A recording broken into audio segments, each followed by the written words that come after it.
So there are 5 key elements in my proven sales system that you need to master to make sure that your campaigns are profitable. So basically, AKA making sales, or if you have a service business, you're getting in those leads. Sales system, there's 2 A's.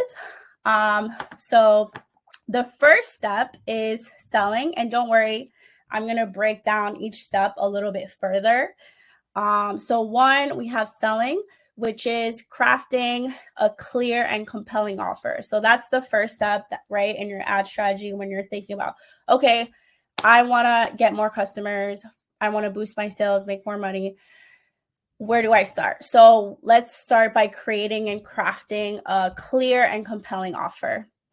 2, we got audience targeting, right? So we want to make sure that we're targeting our ideal customer and we have an idea of who that person might be. Ad creative and ad copy. So we want to create eye-catching creatives and make sure that our ad copy is making people click on our ads. We want to have landing pages and we want to have email sequences so that we can nurture our leads and make sure that either they buy from us again, right, if we have physical products, or if we have a service business, so that we can, again, make sure that we build strong customer relationships. So step number 1 is crafting your offer. So I always say to people, when you're doing ads, really any business initiative, right, you want to start with the end in mind. So the first step is really figuring out, okay, what problem am I solving? So what product or service are you selling and what problem is it solving? So if you're, an online fitness program, right, you're helping people lose weight or you're helping people gain muscle, etc. You also want to have an idea of your target audience. So who are my ideal customers for this product? So maybe if you are a fitness trainer, you want to target working moms, right? Or health conscious millennials in urban cities, etc. So get an idea of exactly who you're targeting, create an avatar, and write all of that out. Next, we have benefits or transformation. So what benefit is this going to provide to your customer? And sometimes, the product benefit kind of goes together. And how is your offer going to make a difference in their lives? So this is where people talk about, right, don't focus on all the features, but what difference are you going to make in their life? Like, how are you going to, how's this product or service going to help them ultimately? So if you're, again, back to the fitness programming example, it will help them lose weight and increase their confidence, right? If you have a fashion line, again, fashionable clothing that boosts confidence. If you're selling event management, what is that providing for your client? Well, they're saving time, they're saving money, they're saving heartache, and etc. Design services, well, you're helping them increase their visibility online and helping your client make more money. So we want to have that clear as well. And then, of course, the last part of crafting your offer is going to be how much does it cost, right? How much you price something is very important because it's also going to determine how much budget you probably want to allocate. And also considering, like, are you going to offer payment plans? Is it a one-time fee? Do you have a discount code? All of those things. So once you have your offer crafted, you're going to move into audience targeting. So that's a little bit more detailed and more on the meta side, right? So when you're crafting your offer, you already have an idea of who your ideal customer is. But now we're going to get more specific into your audience targeting in Meta and how that should look like. So just a little one-on-one on audience targeting, why it's so great. There are literally hundreds and thousands of audience combinations that you can use in Facebook. And the best way to start is if you have customers already, right? Start with your current customers, or if there's a segment that you would like to market to, then your ideal prospective customers. And that'll give you an idea of kind of where to start. And I have some examples here as well. So for example, women 25 to 50 in metropolitan cities who are into beauty and wellness, right? So that could be one of your audiences if you had a skincare line, for example. Women and men 25 to 55, again, in urban cities who are business owners and have interest in growing their sales through advertising. So that would be a good audience for me to use, for example.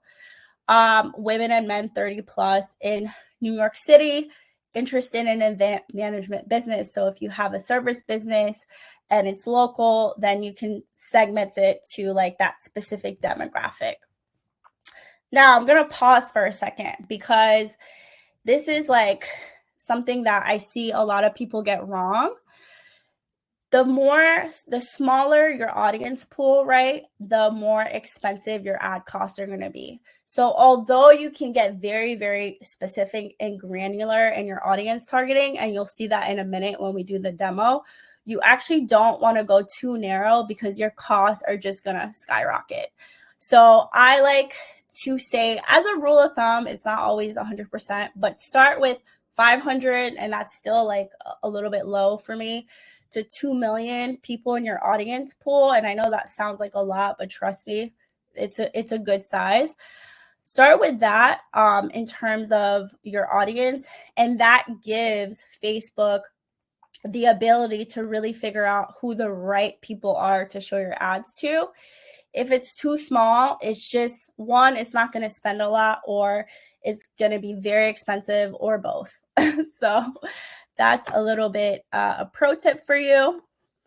Now, creating your audiences in Meta, right? So once you get into your ads manager, there's different types of audiences that you can create and that you can use. If you're starting out, what I would recommend is start out with your interest audiences, or in Meta, they called it saved audiences. And that will allow you to target people based on demographics, right? And based on their interests. So what do they like? What are their hobbies, behaviors, and activities?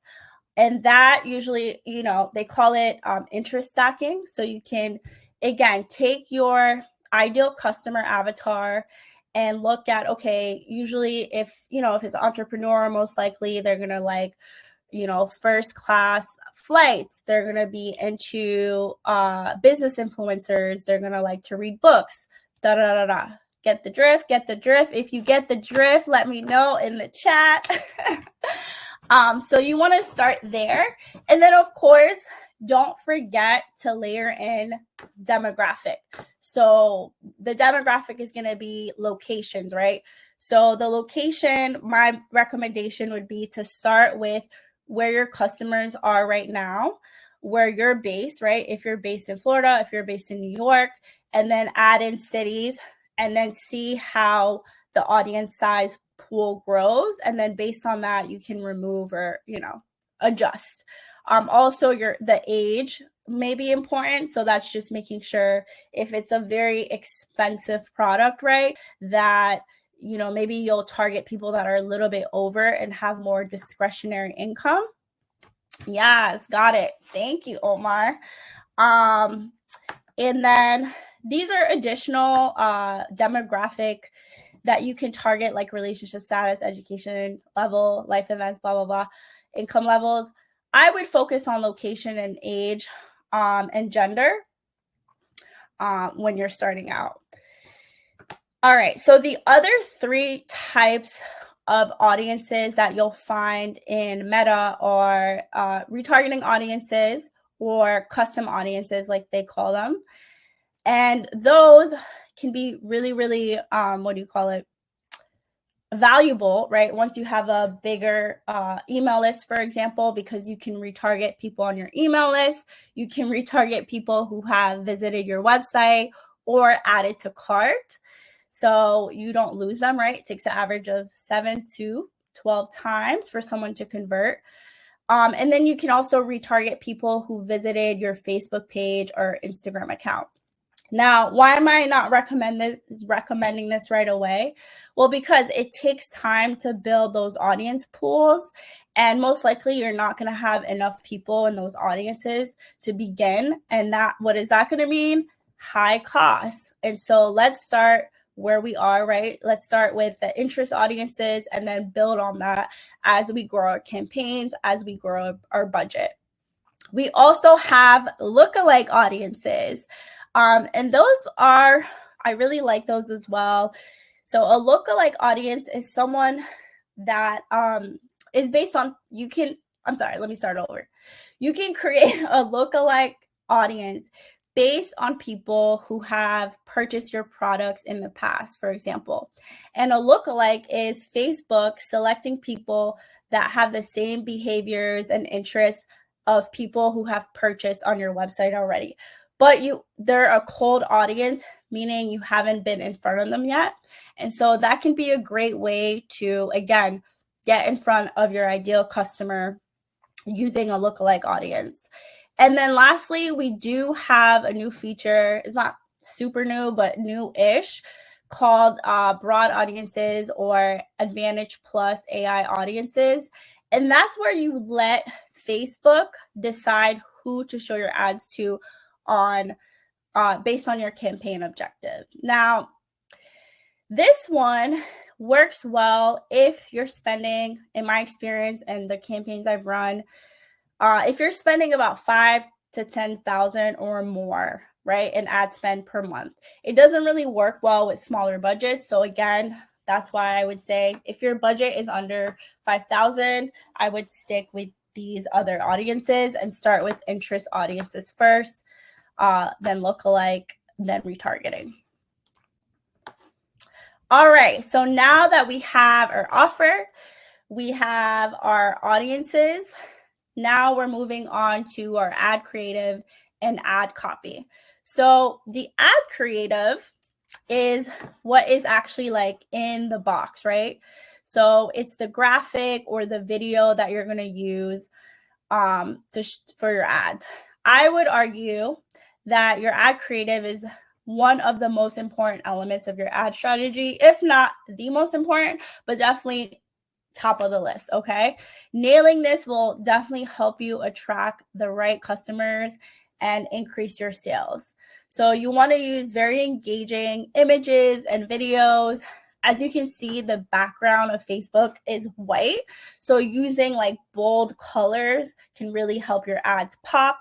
If you're doing video edits, right, making sure that you have captions, making sure that it's appealing to the eyes. You can use Canva, right? If you search for I think ads or things like that, there will be templates that pop up. So you could even start with Canva. You can hire a freelancer off of Upwork to design your images or help you edit your videos. Or if you're doing it yourself, some video editor apps that I like to use are CapCut or InShot. And again, you can also hire a freelancer on Upwork to do that. Another quick hack that I love using is the Facebook ads library. If you've heard of it, let me know. And that's great to get inspiration from other brands, right? Similar brands to yours, competitors, to see, okay, what kind of ads are they running? Now, don't assume that just because someone is doing something, it's successful, right? You don't really know that off the jump. You can infer, though, that, if you do your research and they've been around for a long time, then you can infer that, okay, this ad is probably doing well, and then get some inspiration from it and create your own ad from it. But don't, like I said, necessarily assume that every ad that you see is doing amazing. So that's where the critical thinking comes in, and also just doing a little bit of research on that competitor. And then the other tip or best practice I would say is to use minimal words on your ads, general rule of thumb is 10 to 15. This one I think may have more, but basically you don't want your ad to be all words, right? You can leave some of that for the actual ad copy so that when someone scans on their phone, because 80% of your traffic, even maybe 90% of your traffic might be from mobile. So most people are going to be on their phone when they're looking at your ads. Oh, awesome. Alicia says she's heard of the ads library. Yes, it's fun. I love snooping and looking at what other people are doing. All right, so yeah. Next, we have the ad copy framework. So this is a general template, right, that you can use to write your ad copy. Ad copy used to be this big thing, and now because of all the AI tools that we have at our disposal, it's become much easier to write ad copy, write emails, write, everything. So a general template that I like to use, right? You're addressing the problem, you're addressing the solution or your offer, and sometimes those end up being in the same line, and you'll see in a minute. You want to create some kind of urgency. So for a limited time, right? Offer valid until, I'm sure you've seen that on ads before. You want to create a level of scarcity. So if someone thinks that this deal is going to be available forever, right? There's really no urgency and no reason for them to find out more about it right now because they're like, whatever, maybe later. You also want to create scarcity. So also scarcity is only, for example, only for the first X amount of people to sign up. You want to have, if you can, some kind of social proof. So that helps with the trust factor in terms of, have other people use your products. You could do a testimonial ad, and then having a call to action, of course, right? What is the next step? You have to help people along and facilitate their journey so that it's seamless and that they're happy to buy from you because you make it so easy for them. If you've ever had an experience where things were just very complicated and you're like, oh, I don't know, it makes you not want to buy it, right? You want it to be a very easy experience. So a tip that I have is you can copy and paste the script literally into ChatGPT and then just give ChatGPT more information on what your business is, what your goals are. Tell it that you want this to be a high converting ad copy. It'll spit out a script. And then from there, just edit it and make sure that you adapt it to your brand voice, your tone. Please do not just use exactly what it says for your ad copy, but make some tweaks. And here are some examples that it spit out, right? So looking to elevate your wardrobe. Explore our exclusive collection today for a limited time. Enjoy a 20% discount on your first order. Offer valid until date. Click now to shop our latest trends. So that's an example. And you can see it has a few elements of the template here. And then this one, you can take a screenshot and I'll read it later. But again, this is super helpful. And I would say a lot of times short form ad copy when you're starting out is the way to go. It tends to generate more clicks and just have a higher click-through rate. Long form ad copy can work. I'm not saying it doesn't work, but yeah, I would just start with a shorter form ad copy and then test longer form once you have more budget. All right, how we feeling? So I gotta move a little quicker because it's 7:35. Okay, so landing pages. This is the fourth element of the ad strategy, right?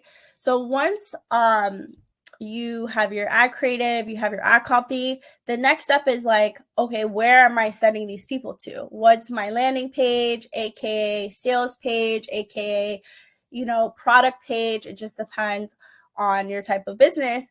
but this refers to where are you sending people to once they click on your ad. I can't stress this enough. It has to be a seamless experience from your ad to your landing page. There's so many times where I've clicked on an ad, I go to the landing page, and it's very confusing. I'm not sure, they were promoting 50% off in the ad. I don't see 50% off in the landing page. So I'm like, oh, I don't know what's going on, and I X out of it, right? So you want to make sure that the messaging, the branding, everything is seamless from your ad to your landing page. It has to be visually appealing, easy to read. Again, always optimize for mobile first. Most people will click on your ad from their phone. You also, just like your ads, you want to have compelling headlines, compelling subheadlines.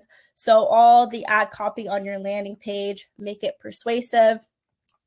Also, add in your limited time offers, like I just said, any discounts. Make sure that that's in your landing page. If you already have customer reviews or testimonials, this is a great place to also have them, right? So someone who's very hot and they're very interested may go through all the way to checkout. But someone who needs a little bit more convincing may read through your testimonials. And so having them there helps increase your sales at the end of the day. And then, of course, having clear call to actions, right? So what do we want this person to do next? If it's a direct sales ad, then we want to make sure, that they're making that purchase. If we are driving them to a newsletter page to sign up, again, making sure that that call to action is very clear. And then last, but certainly not least, is email. So email should absolutely be a part of your advertising strategy. This will enable you to nurture your leads, customers, and also foster customer loyalty. So there's all kinds of different types of email, right, that you can send email strategies. Again, it depends on your business, but a few examples are nurturing email sequences for leads so that you can help convert that person into an actual customer. You can do abandoned cart email. So especially if your website has the ability to create an account, right, and someone has stuff in their cart, but they didn't actually check out, this is a great way to kind of just give them a nudge or a reminder that, hey, you left these items in the cart. What's up? No, don't say that, but like just a little nudge. Guess if you need someone to look up, does this really well, I suggest that you create an account with them and then just leave item in your cart and just get those emails so that you can get a sense of what that would look like for you. Order confirmation emails, reminder emails, promotional emails, all part of your email strategy. And really, I would say your emails work hand in hand with your ads, right? It's a system, it's a funnel. So we want to make sure that we have all 5 parts so that we're actually able to convert our leads into paying clients. Pro tip, I think I mentioned this already, but I like to sometimes, if I'm doing market research, right, for my clients, sign up for different newsletters and then see kind of what resonates best with you, right? As put yourself in the customer seat, and you can use that as inspiration for your own emails. And then, of course, ChatGPT can definitely help writing email sequences if you give it parameters, information about your business, what you're trying to do, get sales, who your target audience is, just like you did with your offer, right? You can tell all of that to ChatGPT and it'll help you write emails. I, again, emphasize this point that you need to review it and write it in your own brand voice and tone, because ChatGPT sounds like a robot, because that's what it is. It sounds like AI and it's not personable at all. And people are starting to get smarter and wiser, right? So if they feel like it's not authentic to the brand, then you may lose that potential client. All right.